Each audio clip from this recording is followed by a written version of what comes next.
Lady Ligeia. Edgar Allan Poe, 1809 a 1849. Juro por mi alma que no puedo recordar cómo, cuando ni siquiera dónde conocí a Ligeia. Largos años han transcurrido desde entonces y el sufrimiento ha debilitado mi memoria.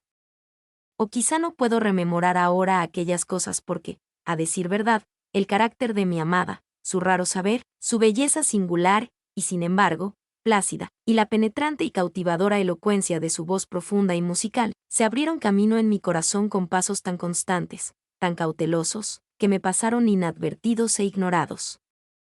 No obstante, creo haberla conocido y visto, las más de las veces, en una vasta, ruinosa ciudad cerca del Rin. Seguramente le oí hablar de su familia. No cabe duda de que su estirpe era remota. Ligeia, Ligeia. Sumido en estudios que, por su índole, pueden como ninguno amortiguar las impresiones del mundo exterior, solo por esta dulce palabra, Ligeia, acude a los ojos de mi fantasía la imagen de aquella que ya no existe. Y ahora, mientras escribo, me asalta como un rayo el recuerdo de que nunca supe el apellido de quien fuera mi amiga y prometida, luego compañera de estudios y, por último, la esposa de mi corazón. ¿Fue por una amable orden de parte de mi Ligeia o para poner a prueba la fuerza de mi afecto? ¿Qué me estaba vedado indagar sobre ese punto? ¿O fue más bien un capricho mío, una loca y romántica ofrenda en el altar de la devoción más apasionada? Solo recuerdo confusamente el hecho. Es de extrañarse que haya olvidado por completo las circunstancias que lo originaron y lo acompañaron. Y en verdad, si alguna vez ese espíritu al que llaman romance, si alguna vez la pálida Astopet del Egipto idólatra, con sus alas tenebrosas, han presidido, como dicen, los matrimonios fatídicos, seguramente presidieron el mío. Hay un punto muy caro en el cual, sin embargo, mi memoria no falla. Es la persona de Ligeia. Era de alta estatura, un poco delgada y, en sus últimos tiempos, casi descarnada. Sería vano intentar la descripción de su majestad, la tranquila soltura de su porte o la inconcebible ligereza y elasticidad de su paso. Entraba y salía como una sombra. Nunca advertía yo su aparición en mi cerrado gabinete de trabajo de no ser por la amada música de su voz dulce, profunda, cuando posaba su mano marmórea sobre mi hombro. Ninguna mujer igualó la belleza de su rostro. Era el esplendor de un sueño de opio, una visión aérea y arrebatadora, más extrañamente divina que las fantasías que revoloteaban en las almas adormecidas de las hijas de Delos. Sin embargo, sus facciones no tenían esa regularidad que falsamente nos han enseñado a adorar en las obras clásicas del paganismo. No hay belleza exquisita, dice Bacon, Verulam, refiriéndose con justeza a todas las formas y géneros de la hermosura, sin algo de extraño en las proporciones. No obstante, aunque yo veía que las facciones de Ligeia no eran de una regularidad clásica, aunque sentía que su hermosura era, en verdad, exquisita y percibía mucho de extraño en ella, en vano intenté descubrir la irregularidad y rastrear el origen de mi percepción de lo extraño.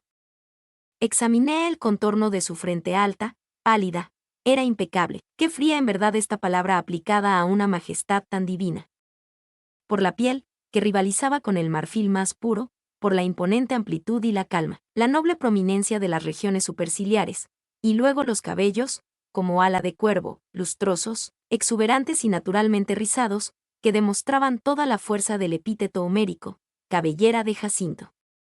Miraba el delicado diseño de la nariz y solo en los graciosos medallones de los hebreos he visto una perfección semejante. Tenía la misma superficie plena y suave, la misma tendencia casi imperceptible a ser aguileña, las mismas aletas armoniosamente curvas, que revelaban un espíritu libre.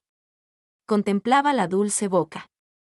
Allí estaba en verdad el triunfo de todas las cosas celestiales, la magnífica sinuosidad del breve labio superior, la suave, voluptuosa calma del inferior, los hoyuelos juguetones y el color expresivo, los dientes, que reflejaban con un brillo casi sorprendente los rayos de la luz bendita que caían sobre ellos en la más serena y plácida y, sin embargo, radiante, triunfal de todas las sonrisas. Analizaba la forma del mentón y también aquí encontraba la noble amplitud, la suavidad y la majestad, la plenitud y la espiritualidad de los griegos, el contorno que el dios Apolo reveló tan solo en sueños a Cleomenes, el hijo del ateniense. Y entonces me asomaba a los grandes ojos de Ligeia. Para los ojos no tenemos modelos en la remota antigüedad. Quizá fuera, también, que en los de mi amada yacía el secreto al cual alude Verulam. Eran, creo, más grandes que los ojos comunes de nuestra raza, más que los de las gacelas de la tribu del valle de Nourjad. Pero solo por instantes, en los momentos de intensa excitación, se hacía más notable esta peculiaridad de Ligeia.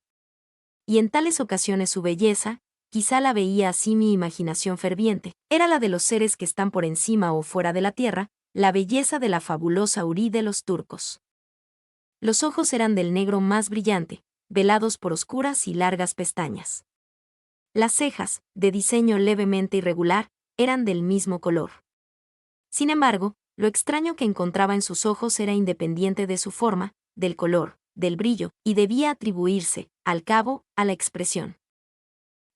Palabras sin sentido tras cuya vasta latitud de simple sonido se atrinchera nuestra ignorancia de lo espiritual. La expresión de los ojos de Ligeia. ¿Cuántas horas medité sobre ella? ¿Cuántas noches de verano luché por sondearla? ¿Qué era aquello, más profundo que el pozo de Demócrito, que yacía en el fondo de las pupilas de mi amada? ¿Qué era? Me poseía la pasión de descubrirlo. Aquellos ojos. Aquellas grandes, aquellas brillantes, aquellas divinas pupilas. Llegaron a ser para mí las estrellas gemelas de Leda, y yo era para ellas el más fervoroso de los astrólogos. No hay, entre las muchas anomalías incomprensibles de la ciencia psicológica, punto más atrayente, más excitante que el hecho, nunca, creo, mencionado por las escuelas, de que nuestros intentos por traer a la memoria algo largo tiempo olvidado, con frecuencia llegamos a encontrarnos al borde mismo del recuerdo, sin poder, al fin, asirlo. Y así cuántas veces, en mi intenso examen de los ojos de Ligeia, sentí que me acercaba al conocimiento cabal de su expresión, me acercaba, aún no era mío, y al fin desaparecía por completo. Y, extraño, el más extraño de los misterios. Encontraba en los objetos más comunes del universo un círculo de analogías con esa expresión. Quiero decir que, después del periodo en que la belleza de Ligeia penetró en mi espíritu, donde moraba como en un altar, yo extraía de muchos objetos del mundo material un sentimiento semejante al que provocaban, dentro de mí, sus grandes y luminosas pupilas. Pero no por ello puedo definir mejor ese sentimiento, ni analizarlo, ni siquiera percibirlo con calma. Lo he reconocido a veces, repito, en una viña, que crecía rápidamente, en la contemplación de una falena, de una mariposa, de una crisálida, de un veloz curso de agua. Lo he sentido en el océano, en la caída de un meteoro. Lo he sentido en la mirada de gentes muy viejas. Y hay una o dos estrellas en el cielo, especialmente una, de sexta magnitud, doble y cambiante, que puede verse cerca de la gran estrella de Lira, que, miradas con el telescopio, me han inspirado el mismo sentimiento. Me ha colmado al escuchar ciertos sones de instrumentos de cuerda, y no pocas veces al leer pasajes de determinados libros. Entre innumerables ejemplos, recuerdo bien algo de un volumen de Joseph Glanville que, quizás simplemente por lo insólito, quién sabe. Nunca ha dejado de inspirarme ese sentimiento, y allí dentro está la voluntad que no muere. ¿Quién conoce los misterios de la voluntad y su fuerza? Pues Dios no es sino una gran voluntad que penetra las cosas todas por obra de su intensidad. El hombre no se doblega a los ángeles, ni cede por entero a la muerte, como no sea por la flaqueza de su débil voluntad. Los años transcurridos y las reflexiones consiguientes me han permitido rastrear cierta remota conexión entre este pasaje del moralista inglés y un aspecto del carácter de Ligeia. La intensidad de pensamiento, de acción, de palabra, era posiblemente en ella un resultado, o por lo menos un índice, de esa gigantesca voluntad que durante nuestras largas relaciones no dejó de dar otras pruebas más numerosas y evidentes de su existencia. De todas las mujeres que jamás he conocido, la exteriormente tranquila, la siempre plácida Ligeia, era presa con más violencia que nadie de los tumultuosos buitres de la dura pasión. Y no podía yo medir esa pasión como no fuese por el milagroso dilatarse de los ojos que me deleitaban, aterraban al mismo tiempo, por la melodía casi mágica, la modulación, la claridad y la placidez de su voz tan profunda. Y por la salvaje energía, doblemente efectiva por contraste con su manera de pronunciarlas, con que profería habitualmente sus extrañas palabras. He hablado del saber de Ligeia, era inmenso, como nunca lo hallé en una mujer. Su conocimiento de las lenguas clásicas era profundo, y, en la medida de mis nociones sobre los modernos dialectos de Europa, nunca la descubrí en falta. A decir verdad, en cualquier tema de la alabada erudición académica, admirada simplemente por abstrusa, ¿descubrí alguna vez a Ligeia en falta? ¿De qué modo singular y penetrante este punto de la naturaleza de mi esposa atrajo, tan solo en el último periodo, mi atención? Dije que sus conocimientos eran tales que jamás los hallé en otra mujer, pero, ¿dónde está el hombre que ha cruzado, y con éxito, toda la amplia extensión de las ciencias morales, físicas y metafísicas? No vi entonces lo que ahora advierto claramente, que las adquisiciones de Ligeia eran gigantescas, eran asombrosas. Sin embargo, tenía suficiente conciencia de su infinita superioridad para someterme con infantil confianza a su guía en el caótico mundo de la investigación metafísica, a la cual me entregué activamente durante los primeros años de nuestro matrimonio. Con qué amplio sentimiento de triunfo, con qué vivo deleite, con qué etérea esperanza sentía yo, cuando ella se entregaba conmigo a estudios poco frecuentes, poco conocidos, esa deliciosa perspectiva que se agrandaba en lenta gradación ante mí, por cuya larga y magnífica senda no hollada podía al fin alcanzar la meta de una sabiduría demasiado premiosa, demasiado divina para no ser prohibida. Así, con qué punzante dolor habré visto, después de algunos años, emprender vuelo a mis bien fundadas esperanzas y desaparecer. Sin Ligeia era yo un niño a tientas en la oscuridad. Solo su presencia, sus lecturas, podían arrojar vívida luz sobre los muchos misterios del trascendentalismo en los cuales vivíamos inmersos. Privadas del radiante brillo de sus ojos, esas páginas, leves y doradas, tornáronse más opacas que el plomo saturnino. Y aquellos ojos brillaron cada vez con menos frecuencia sobre las páginas que yo escrutaba. Ligeia cayó enferma. Los extraños ojos brillaron con un fulgor demasiado magnífico. Los pálidos dedos adquirieron la transparencia cerúlea de la tumba y las venas azules de su alta frente latieron, impetuosamente en las alternativas de la más ligera emoción.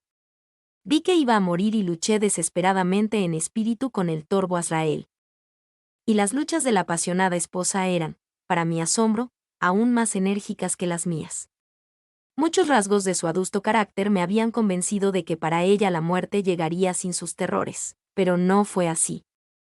Las palabras son impotentes para dar una idea de la fiera resistencia que opuso a la sombra. Gemí de angustia ante el lamentable espectáculo. Yo hubiera querido calmar, hubiera querido razonar, pero en la intensidad de su salvaje deseo de vivir, solo vivir, el consuelo y la razón eran el colmo de la locura. Sin embargo, hasta el último momento, en las convulsiones más violentas de su espíritu indómito, no se conmovió la placidez exterior de su actitud. Su voz se tornó más suave, más profunda, pero yo no quería demorarme en el extraño significado de las palabras pronunciadas con calma. Mi mente vacilaba al escuchar fascinada una melodía sobrehumana, conjeturas y aspiraciones que la humanidad no había conocido hasta entonces. De su amor no podía dudar, y me era fácil comprender que, en un pecho como el suyo, el amor no reinaba como una pasión ordinaria. Pero solo en la muerte me di toda la fuerza de su afecto. Durante largas horas, reteniendo mi mano, desplegaba ante mí los excesos de un corazón cuya devoción más que apasionada llegaba a la idolatría.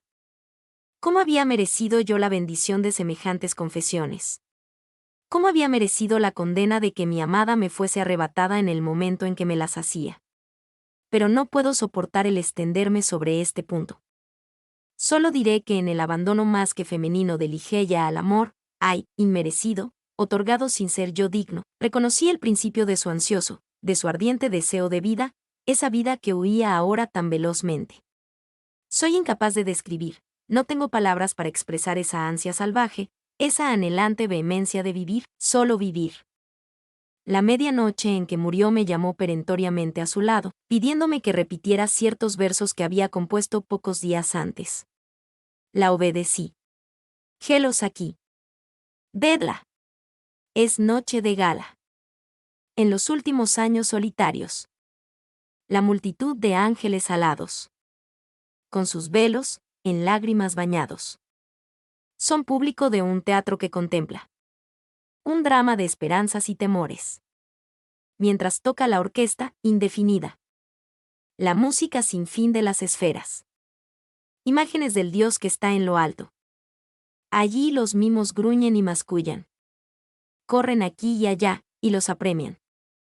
Vastas cosas informes. Que el escenario alteran de continuo. Vertiendo de sus alas desplegadas. Un invisible, largo sufrimiento. Este múltiple drama ya jamás será olvidado. Con su fantasma siempre perseguido. Por una multitud que no lo alcanza. En un círculo siempre de retorno. Al lugar primitivo. Y mucho de locura, y más pecado. Y más horror, el alma de la intriga. Ved entre los mimos en tumulto. Una forma reptante se insinúa. Roja como la sangre se retuerce. En la escena desnuda. Se retuerce y retuerce. Y en tormentos. Los mimos son su presa. Y sus fauces destilan sangre humana. Y los ángeles lloran. Apáganse las luces, todas, todas. Y sobre cada forma estremecida. Cae el telón, cortina funeraria. Con fragor de tormenta. Y los ángeles pálidos y exangües. Ya de pie, ya sin velos, manifiestan. Que el drama es el del hombre, y que es su héroe. El vencedor gusano. ¡Oh, Dios! Gritó casi Ligeia, incorporándose de un salto y tendiendo sus brazos al cielo con un movimiento espasmódico, al terminar yo estos versos. ¡Oh, Dios! ¡Oh, Padre Celestial! ¿Estas cosas ocurrirán irremisiblemente? ¿El vencedor no será alguna vez vencido? ¿No somos una parte, una parcela de ti? ¿Quién conoce los misterios de la voluntad y su fuerza? El hombre no se doblega a los ángeles, ni cede por entero a la muerte, como no sea por la flaqueza de su débil voluntad. Y entonces, como agotada por la emoción, dejó caer los blancos brazos y volvió solemnemente a su lecho de muerte. Y mientras lanzaba los últimos suspiros, mezclado con ellos brotó un suave murmullo de sus labios. Acerqué mi oído y distinguí de nuevo las palabras finales del pasaje de Glanville. El hombre no se doblega a los ángeles, ni cede por entero a la muerte, como no sea por la flaqueza de su débil voluntad.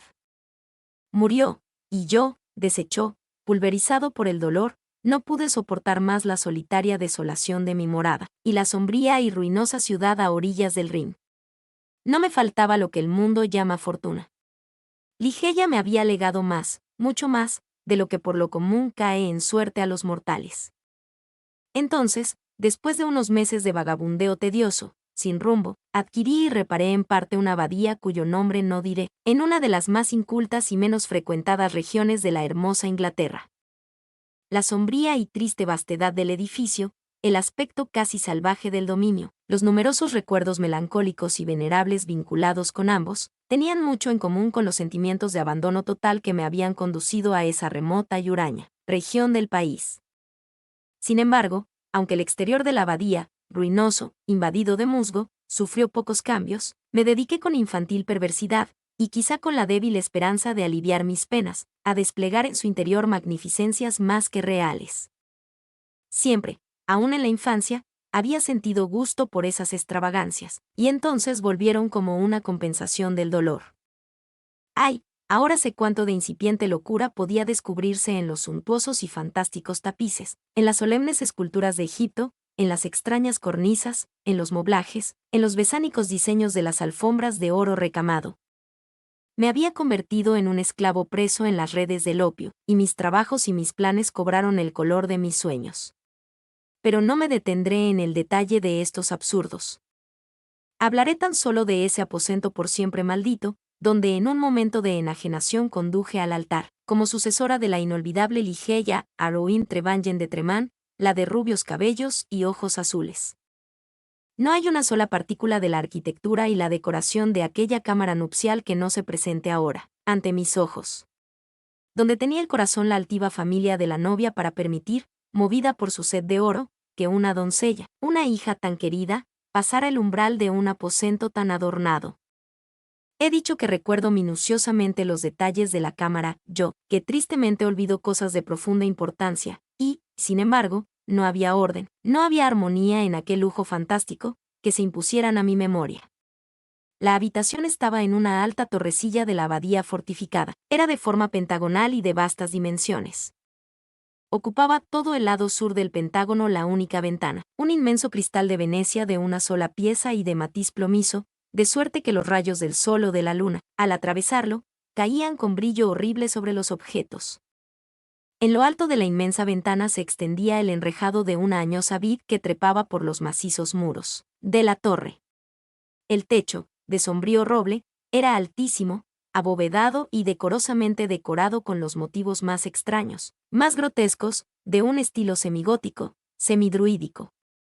Del centro mismo de esa melancólica bóveda colgaba, de una sola cadena de oro de largos eslabones, un inmenso incensario del mismo metal, en estilo sarraceno, con múltiples perforaciones dispuestas de tal manera que a través de ellas, como dotadas de la vitalidad de una serpiente, veíanse las contorsiones continuas de llamas multicolores.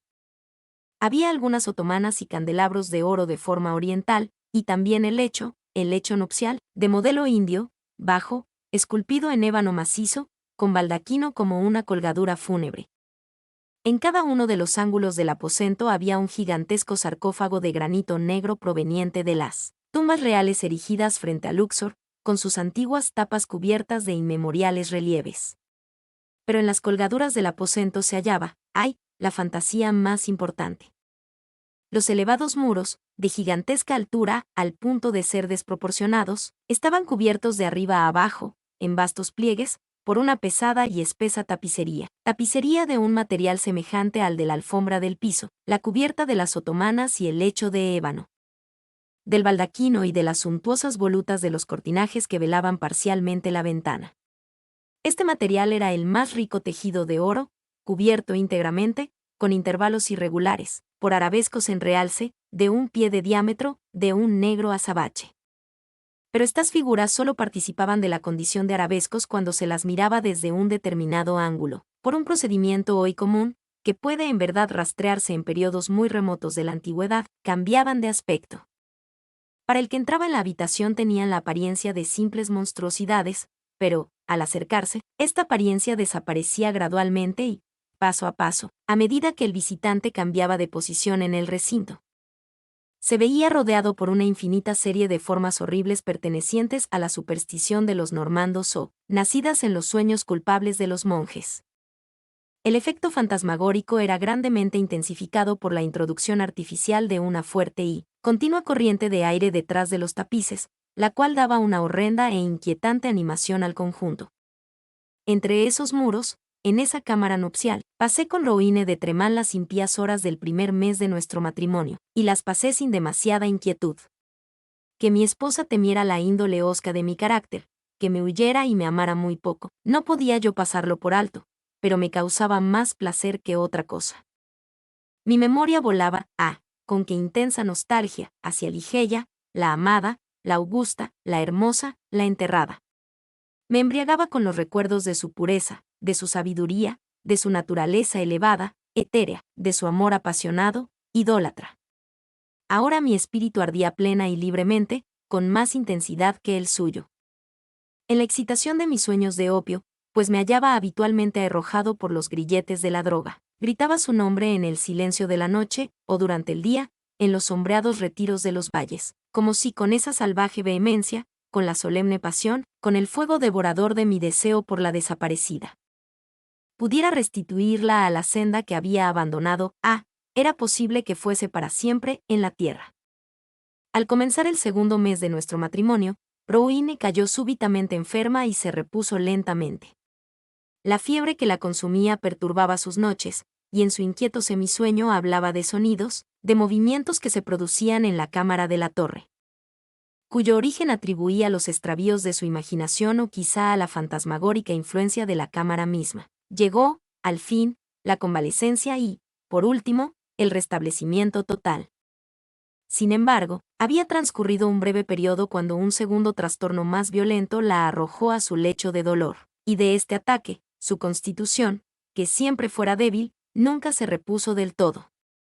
Su mal, desde entonces, tuvo un carácter alarmante y una recurrencia que lo era aún más, y desafiaba el conocimiento y los grandes esfuerzos de los médicos. con la intensificación de su mal crónico, el cual parecía haber invadido de tal modo su constitución que era imposible desarraigarlo por medios humanos, no pude menos de observar un aumento similar en su irritabilidad nerviosa y en su excitabilidad para el miedo, motivado por causas triviales. De nuevo hablaba, y ahora con más frecuencia e insistencia, de los sonidos, de los leves sonidos y de los movimientos insólitos en las colgaduras, a los cuales aludiera en un comienzo. Una noche, próximo el fin de septiembre, impuso a mi atención este penoso tema con más insistencia que de costumbre. Acababa de despertar de un sueño inquieto, y yo había estado observando, con un sentimiento en parte de ansiedad, en parte de vago terror, los gestos de su semblante descarnado. Me senté junto a su lecho de ébano, en una de las otomanas de la India. Se incorporó a medias y habló, con un susurro ansioso, bajo, de los sonidos que estaba oyendo y yo no podía oír, de los movimientos que estaba viendo y yo no podía percibir. El viento corría velozmente detrás de los tapices y quise mostrarle, cosa en la cual, debo decirlo, no creía yo del todo, que aquellos suspiros casi inarticulados y aquellas levísimas variaciones de las figuras de la pared eran tan solo los naturales efectos de la habitual corriente de aire. Pero la palidez mortal que se extendió por su rostro me probó que mis esfuerzos por tranquilizarla serían infructuosos. Pareció desvanecerse y no había criados a quien recurrir. Recordé el lugar donde había un frasco de vino ligero que le habían prescrito los médicos, y crucé presuroso el aposento en su busca. Pero, al llegar bajo la luz del incensario, dos circunstancias de índole sorprendente llamaron mi atención. Sentí que un objeto palpable, aunque invisible, rozaba levemente mi persona, y vi que en la alfombra dorada, en el centro mismo del rico resplandor que arrojaba el incensario, había una sombra leve, indefinida. De aspecto angélico, como cabe imaginar la sombra de una sombra. Pero yo estaba perturbado por la excitación de una inmoderada dosis de opio. Poco caso hice estas cosas y no las mencioné a Aroine. Encontré el vino, crucé nuevamente la cámara y llené un vaso, que llevé a los labios de la desvanecida.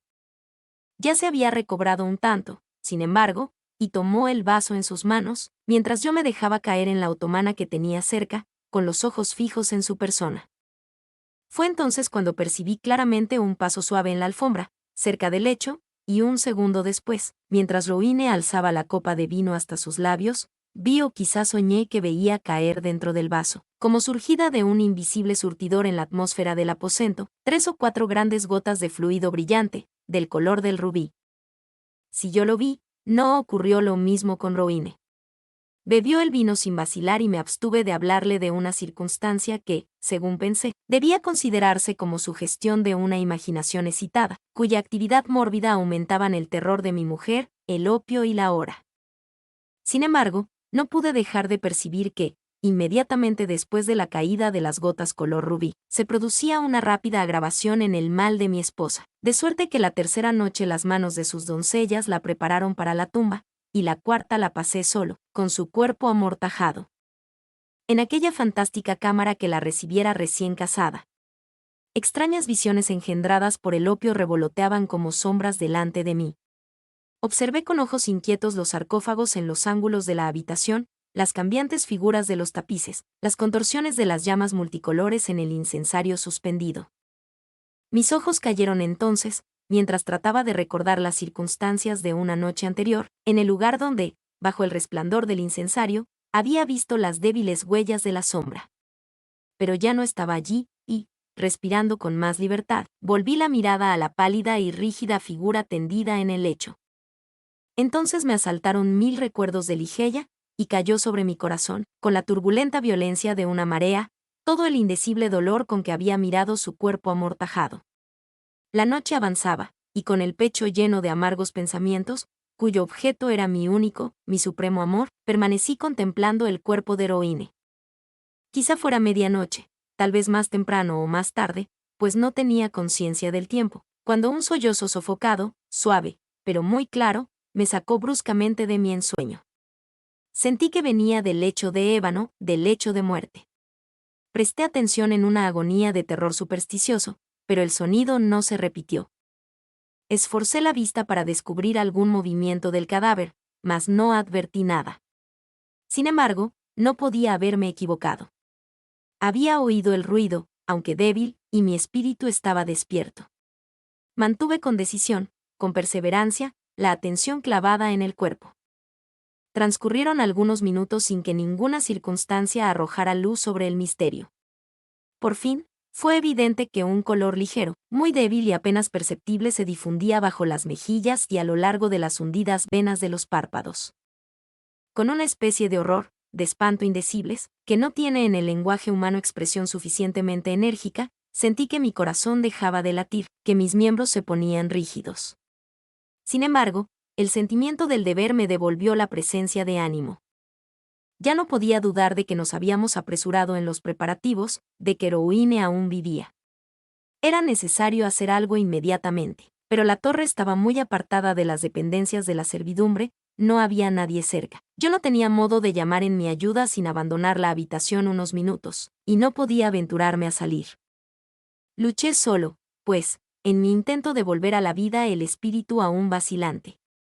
Pero, al cabo de un breve periodo, fue evidente la recaída. El color desapareció de los párpados y las mejillas, dejándolos más pálidos que el mármol. Los labios estaban doblemente apretados y contraídos en la espectral expresión de la muerte. Una viscosidad y un frío repulsivos cubrieron rápidamente la superficie del cuerpo, y la habitual rigidez cadavérica sobrevino de inmediato.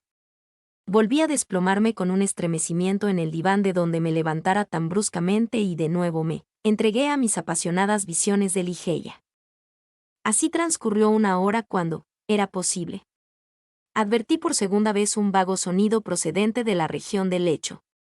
Presté atención en el colmo del horror. El sonido se repitió, era un suspiro. Precipitándome hacia el cadáver, vi, claramente, temblar los labios. Un minuto después se entreabrían, descubriendo una brillante línea de dientes nacarados. La estupefacción luchaba ahora en mi pecho con el profundo espanto que hasta entonces reinara solo. Sentí que mi vista se oscurecía, que mi razón se extraviaba, y solo por un violento esfuerzo logré al fin cobrar ánimos para ponerme a la tarea que mi deber me señalaba. Una vez más. Había ahora cierto color en la frente, en las mejillas y en la garganta. Un calor perceptible invadía todo el cuerpo, hasta se sentía latir levemente el corazón. Mi esposa vivía, y con redoblado ardor me entregué a la tarea de resucitarla. Froté y friccioné las sienes y las manos, y utilicé todos los expedientes que la experiencia y no pocas lecturas médicas me aconsejaban. Pero en vano. De pronto, el color huyó, las pulsaciones cesaron, los labios recobraron la expresión de la muerte. Un instante después, el cuerpo todo adquiría el frío de hielo, el color lívido, la intensa rigidez, el aspecto consumido y todas las horrendas características de quien ha sido, por muchos días, habitante de la tumba. Y de nuevo me sumí en las visiones de Ligeia, y de nuevo, ¿y quién ha de sorprenderse de que me estremezca al escribirlo? De nuevo llegó a mis oídos un sollozo ahogado que venía de la zona del lecho de ébano. Mas, ¿a qué detallar el inenarrable horror de aquella noche? ¿A qué detenerme a relatar cómo, hasta acercarse el momento del alba gris, se repitió este horrible drama de resurrección? Como cada espantosa recaída terminaba en una muerte más rígida y aparentemente más irremediable. Como cada agonía cobraba el aspecto de una lucha con algún enemigo invisible. Y como cada lucha era sucedida por no sé qué extraño cambio en el aspecto del cuerpo. Permítime que me apresure a concluir. La mayor parte de la espantosa noche había transcurrido, y la que estuviera muerta se movió de nuevo, ahora con más fuerza que antes, aunque despertase de una disolución más horrenda y más irreparable.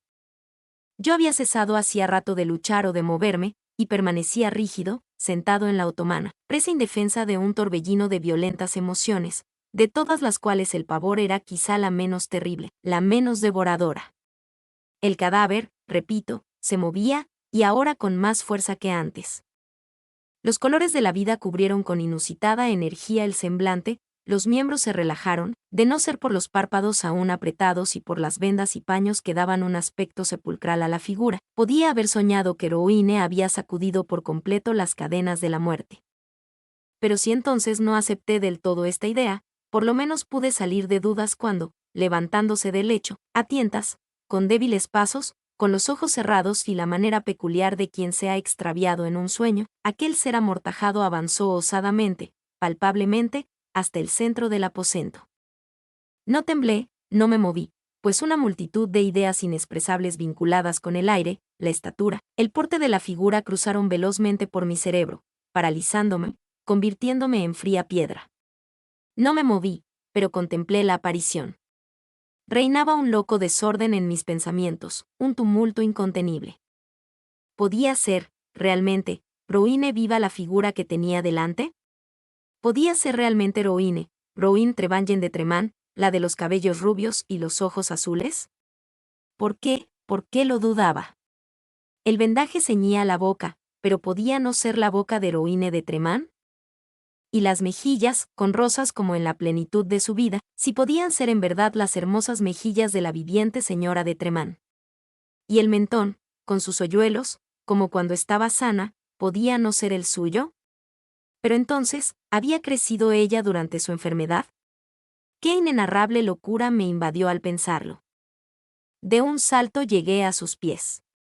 Estremeciéndose a mi contacto, dejó caer de la cabeza, sueltas, las horribles vendas que la envolvían, y entonces, en la atmósfera sacudida del aposento, se desplomó una enorme masa de cabellos desordenados. Eran más negros que las alas de cuervo de la medianoche.